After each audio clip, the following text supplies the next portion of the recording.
Hello.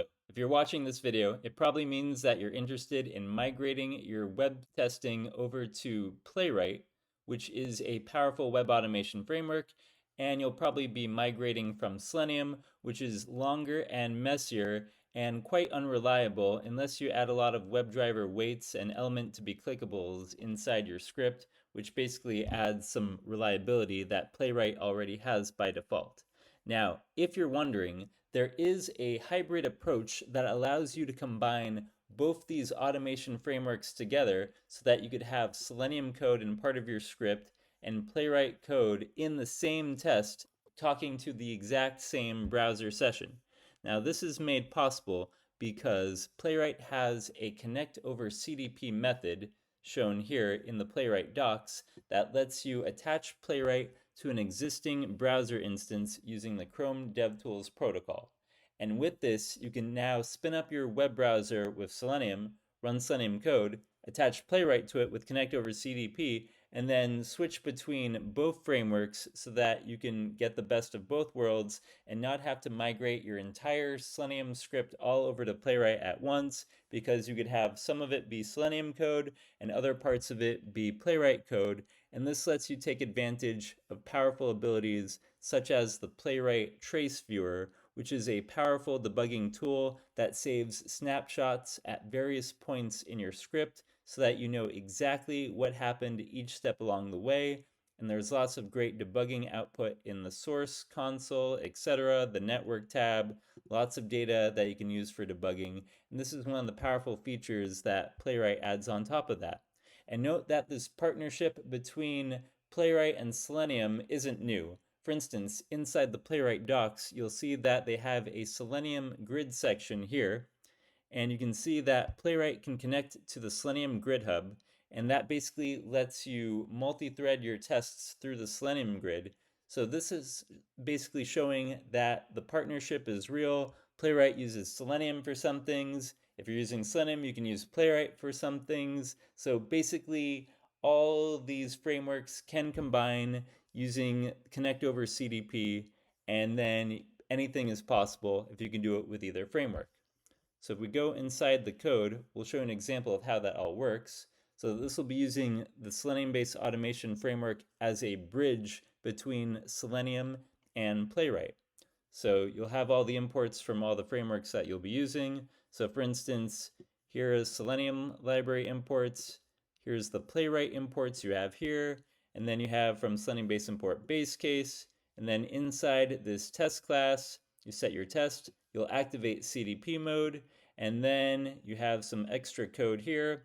Eventually, we'll be grabbing the endpoint URL, which basically is what you plug into the connect over CDP method so that you can have Playwright attach to that existing Selenium-based browser session that also uses Selenium.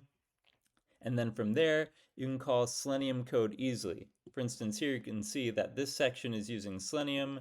It's got the standard Selenium calls like driver.get and driver.findElement, etc.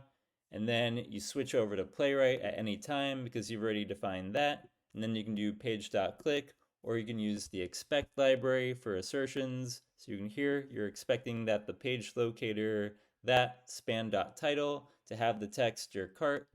And then this section here is using SeleniumBase, and then we've swapped back over to Selenium. And you can see that we're using the WebDriver wait, which basically gives you the reliability that's already baked in to Playwright and SeleniumBase. So if we're just going to run that script, let's go over and close this trace viewer. Quick Google Chrome, and let's take a look at the files we have in this folder, which is available on GitHub if you're wondering.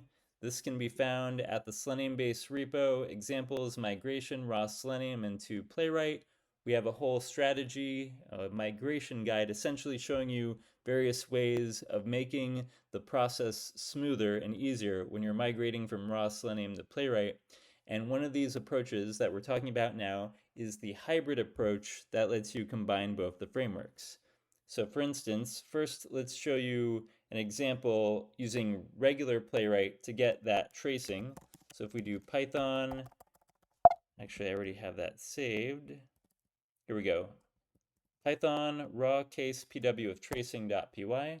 It's going to run that script where it logs into the website, adds an item to a cart, and then wraps up with some assertions.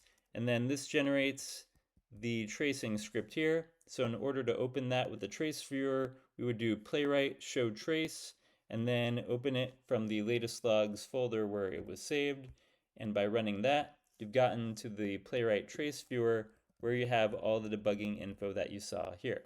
So let's close that out so you can see the actual code for that. That's going to be right here, raw case pw with tracing. So we'd initialize that by doing context.tracing.start, and then we could set snapshots to be true, screenshots true, and sources equals true, etc. And that's like the maximum number of things that you'll be adding in, and that's all done within the setup method. So this is in fact using the unit test library, because we have from unit test import test case. So if you're not familiar with that, it's a built-in Python library. You can get automatic setup and teardown added in easily, so you can launch your browser and then close the browser at the end. So here we're setting up the tracing, and then at the very end in the teardown, we're going to do context.tracing.stop, and then we set the path for the tracing, and then that all gets saved. So here's the script that we ran here. Pretty simple, logging into a website, adding a backpack to a cart, verifying it, removing the item, etc. So if we're going to do that same thing with the hybrid format, so we have here raw hybrid fixture tracing, you'll see it looks like this. So we're combining all the things. We've got the get endpoint URL that we saw before, and then we're going to connect over CDP with the endpoint URL. This is attaching Playwright to your Selenium instance, so you can still get the tracing there. And even though this script has Selenium code in it, you can then have that be included in your trace viewer. So let's run that script with tracing. So that's raw underscore hybrid underscore fixture underscore tracing. So let's run it here. Python raw underscore hybrid underscore fixture underscore tracing. It's going to run that script, and you can see it is loading it up. Here we go. Did the test, and it ran, and it passed. And now let's open up the trace viewer. So let's do playwright show trace, and then it's going to be here in the latest logs folder.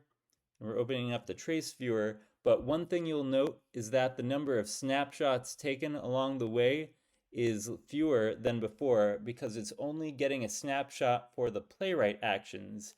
However, you still have the network tab and the console tab recording all that, and if you mouse over the top, you still see that the full video gets recorded, which basically gives you the video recording ability that does not come with regular Selenium itself. So this shows that even though you might not have all the snapshots taken with the trace viewer, you still have quite a bit of it taken, and you still get the video and the console output, etc., as you did before. So this is basically a trade-off. If you want all the snapshots for every action that the test performs, you'll need to convert more of those over to Playwright. And again, this explains the hybrid approach and basically the partnership with Selenium and Playwright, because even Playwright for Python, in those docs, they recommend using Selenium Grid. It's an experimental feature, as you can see here. So there is a partnership where, regardless of which framework you choose, you can get the best of both worlds, because with Selenium, you can add on that Playwright with Connect over CDP, and then even if you're using Playwright, then you've got the Selenium Grid integration showing that this partnership is powerful because you can get the best tools from each framework and choose what methods to use from which framework along the way in your tests. So if we go in, you can see that this was the raw hybrid case.py, and this was all the setup that you pretty much needed for the minimal case. If you're not adding in a setup and teardown, basically this is all you need with the connect over CDP. Then you get your Selenium methods and code, your Playwright code here, SeleniumBase, etc. Nice combination. However, you can also do it in a fixture format, where essentially you'll be adding in a setup and teardown method, and it'll look a little different, but you get a little more flexibility as to how your script works, because then you can customize your setup and your teardown and do more things. And then the methods inside the script will look the same calls there. So here's an example called raw hybrid script.py, where instead of using unit test.testcase to basically have your script be a test, it's just running it as a script, because sometimes you may just want to create a simple script and not be using a test framework with it. And it could look like this. There is the SB context manager from SeleniumBase, and you basically, if you don't memorize this, just copy paste it from one of the examples, and that code there basically lets you run Selenium code and Playwright code together. So there are a few different formats, and this hybrid approach just basically lets you do all that. And of course, you can add in tracing as shown here. Just make sure you'd call the additional tracing code, such as context.tracing.start, and setting snapshots, screenshots, and sources, etc. Here's an example of what things look like just if you're using raw Selenium. And there's a lot more setup involved, because there's usually a lot of preferences that you want to add in so that you can prevent, pop-ups from appearing, etc. So you can set that like this.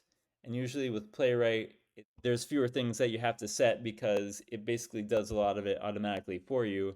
And with SeleniumBase as well, here's the same script, but it's just using SeleniumBase. You can see here that pretty much all the setup and teardown is pretty much baked into the base case class, so you can pretty much just focus on your test. And here's just the case with Playwright with tracing. And of course, you can just do a simple Playwright script that isn't test-based, and here's what that looks like.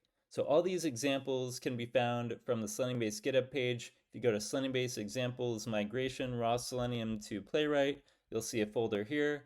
And we talked about the hybrid approach. However, inside this folder, there's also an adapter pattern approach, where essentially, if you don't want to modify your test at all, there is a way to basically create, using this design pattern, the adapter pattern. If you put all your framework specific code into the helper methods that basically come inside the class that you're creating, then the test itself remains exactly the same, whether or not you're using Playwright or SeleniumBase or Selenium, etc. So for instance, here's the Playwright adapter version.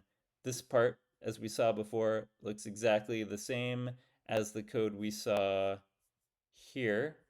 And it's also the same with SeleniumBase. But basic differences here is that you've defined all your framework specific code into the interface there. And here's how you do the same thing with tracing. And that basically turns on tracing as you saw before with the commands that you saw earlier with context.tracing.start. So essentially, with these two ideas, the hybrid approach and the regular adapter pattern approach, these are two ways to make it a lot easier to migrate from Selenium to Playwright and still be able to keep your existing Selenium code as it was, and also take advantage of the powerful Playwright features that are added in on top of that.